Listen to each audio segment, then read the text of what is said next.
പുതിയൊരു വീഡിയോയിലേക്ക് എല്ലാവർക്കും സ്വാഗതം. ദേ കുഞ്ഞിപ്പെണ്ണ് ഹായ് ഒക്കെ കാണിക്കുന്നത്. നമ്മൾ ദേ ഒരു കേക്ക് മേടിക്കാനായിട്ട് കോട്ടയം ടൗൺ വരെ പോകാനായിട്ട് ഇറങ്ങിയതാണ് കേട്ടോ. നല്ല വെയിലത്താണ് ഇറങ്ങിയത്.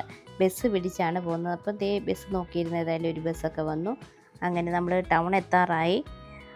അങ്ങനെ ദേ ടൗൺ എത്തി കേട്ടോ. നമ്മൾ ദേ ബേക്കർ ജംഗ്ഷൻ്റെ അവിടെ നിന്ന് ഒരു ഓട്ടോ ഒക്കെ എടുത്തു. ഓട്ടോ എടുക്കാൻ കാരണം വെയിലാണ്, അതുപോലെ ചൂടാണ്. അപ്പോൾ കുഞ്ഞിപ്പെണ്ണിനെ കൊണ്ട് എന്തായാലും നടക്കാൻ പറ്റത്തില്ല. ഞാൻ തന്നെയായിരുന്നേ നടന്നു പോയേനെ.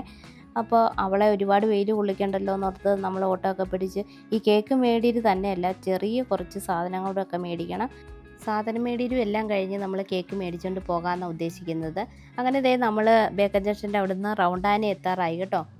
ദേ ഇപ്പം തന്നെ കാണുമ്പോൾ തന്നെ അറിയാം എന്താ വെയിലെന്ന് നോക്കിയേ.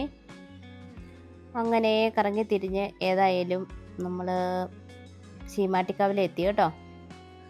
ശീമാട്ടിക്കവലയിൽ നിന്ന് നേരെ KSRTC റോഡാണിത്.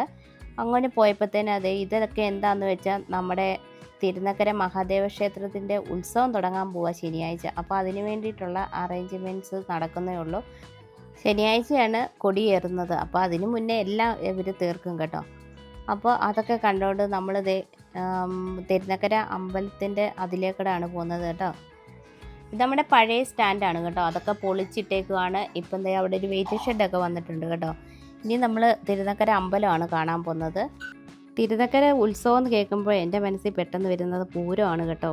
ഞാൻ എന്തായാലും എരുമേലിയിൽ നിന്ന് കോട്ടയത്ത് കെട്ടിച്ച് വന്ന പിന്നാണ് ഞാൻ ഈ പൂരമൊക്കെ കാണുന്നത്. അല്ലാതെ നമ്മളേതായാലും തൃശ്ശൂർ പൂരമോ അതൊക്കെ നമ്മൾ ടി വിക്കകത്തൂടെയൊക്കെ കാണുന്നുള്ളൂ. ഏതായാലും കോട്ടയത്ത് വന്ന പിന്നെ എന്തായാലും പൂരമൊന്നും മിസ്സാക്കുന്നില്ല, പോയി കാണും. ഇത് നമ്മുടെ മരണക്കിണറിൻ്റെ ആ സംഭവങ്ങളൊക്കെയാണ് കേട്ടോ. എന്തെല്ലാം അറേഞ്ച്മെൻറ്റ്സ് ചെയ്തു. പിന്നെ നമ്മളിതേ കറങ്ങി തിരിഞ്ഞേതായാലും അമ്പലത്തിൻ്റെ വാതിക്കൽ വന്നു കേട്ടോ. ഇതാണ് അമ്പലത്തിൻ്റെ ഫ്രണ്ട് വശമേ. അതേ ചേട്ടന്മാരൊക്കെ പെയിൻ്റ് അടിക്കുന്നു, പിന്നെ ലൈറ്റ് അങ്ങനെയുള്ള അറേഞ്ച്മെൻറ്റ്സ് ഒക്കെ ചെയ്യുന്നു. അതും കഴിഞ്ഞ് പിന്നെ വീട്ടിൽ വന്നതേ കുഞ്ഞിപ്പെണ്ണിച്ച് ചോറ് കൊടുത്തപ്പോൾ എൻ്റെ പൊന്നെ അത് മുഴുവൻ കുടിക്കാൻ കൊടുത്ത ഗ്ലാസ്സിലും എല്ലാം കൂടി അവിടെയൊക്കെ മറിച്ചിട്ട്.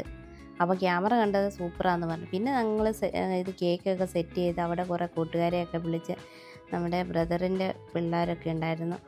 അങ്ങനെ അവരെല്ലാവരും കൂടി കേക്ക് മുറിയാണ്. കുഞ്ഞാറ്റിക്ക് ഭയങ്കര സന്തോഷമാണ് കേട്ടോ. എൻ്റെയൊക്കെ ചെറുപ്പകാലത്ത് ഇതുപോലെ കേക്ക് മുറി ഒന്നുമില്ല. നമ്മുടെ ബർത്ത്ഡേ ഒക്കെ കഴിഞ്ഞ് പോകുമ്പോൾ ആയിരിക്കും അറിയുന്നത് പോലും. ഇപ്പോഴത്തെ കുട്ടികൾക്കൊക്കെ എന്തെല്ലാം സൗകര്യമാണല്ലേ. ബർത്ത്ഡേ വരുമ്പോഴേ പോയി കേക്ക് മേടിക്കുന്നു, പിന്നെ മിഠായി മേടിക്കുന്നു, സ്കൂളിലൊക്കെ കൊണ്ട് കൊടുക്കുന്നു, അങ്ങനെ കുറേ പരിപാടികൾ. പിന്നെ ദേ കേക്ക് കൊടുക്കുന്ന ചടങ്ങാണ് ഇപ്പം നടന്നുകൊണ്ടിരിക്കുന്നത്. അങ്ങനെ ഞാൻ എല്ലാവരുടെയും കയ്യിൽ കൊടുത്ത് എല്ലാവരെയും കുഞ്ഞാറ്റയ്ക്ക് ഇച്ചിരി ഒക്കെ വായി വെച്ച് കൊടുക്കണമെന്നൊക്കെ പറഞ്ഞു കൊടുക്കുക. കുഞ്ഞിപ്പെണ്ണിനോട് പറഞ്ഞ് ചേച്ചിയുടെ വായി വെച്ച് കൊടുക്കാൻ കേട്ടോ. അവൾ നേരെ അവിടെ വായിക്കകത്തോട്ട് കൊടുത്തു. അങ്ങനെ ഞങ്ങളെല്ലാവരും ചിരിയായിരുന്നു കേട്ടോ. പിന്നെ ചേച്ചിക്ക് കൊടുക്കാൻ പറഞ്ഞപ്പോൾ എന്തായാലും വായിലൊക്കെ വെച്ച് കേക്ക് വെച്ച് കൊടുത്തു കേട്ടോ. അങ്ങനെ കൂട്ടുകാരൊക്കെ കൂടി എന്തായാലും നമ്മുടെ ബർത്ത്ഡേ ആഘോഷം ഗംഭീരമാക്കി. ഇത് കേക്ക് മുറി മാത്രമേ ഉള്ളൂ കേട്ടോ, വേറെ ആഘോഷമൊന്നുമില്ല. പിന്നെ കുട്ടികളുടെ ഒരു സന്തോഷമല്ലേ. അപ്പം നമ്മുടെ ഈ കൊച്ചു വീഡിയോ നിങ്ങൾക്കൊക്കെ ഇഷ്ടപ്പെടുന്നുണ്ടെങ്കിൽ ഒന്ന് ലൈക്കൊക്കെ ചെയ്യണം കേട്ടോ. പിന്നെ നമ്മളെ ഒന്ന് സപ്പോർട്ടൊക്കെ ചെയ്യണേ. അപ്പം നമ്മുടെ ഈ കൊച്ചു വീഡിയോ നിങ്ങൾക്കൊക്കെ ഇഷ്ടപ്പെടുന്നുണ്ടെങ്കിൽ ഒന്ന് ലൈക്കൊക്കെ ചെയ്യണം കേട്ടോ. പിന്നെ നമ്മളെ സപ്പോർട്ട് ചെയ്യണം. സബ്സ്ക്രൈബ് ചെയ്യാത്തവരൊക്കെ ഒന്ന് സബ്സ്ക്രൈബ് ചെയ്ത് വെക്കണം കേട്ടോ. അപ്പോൾ നമുക്ക് അടുത്ത വീഡിയോ കാണാം. Okay, by.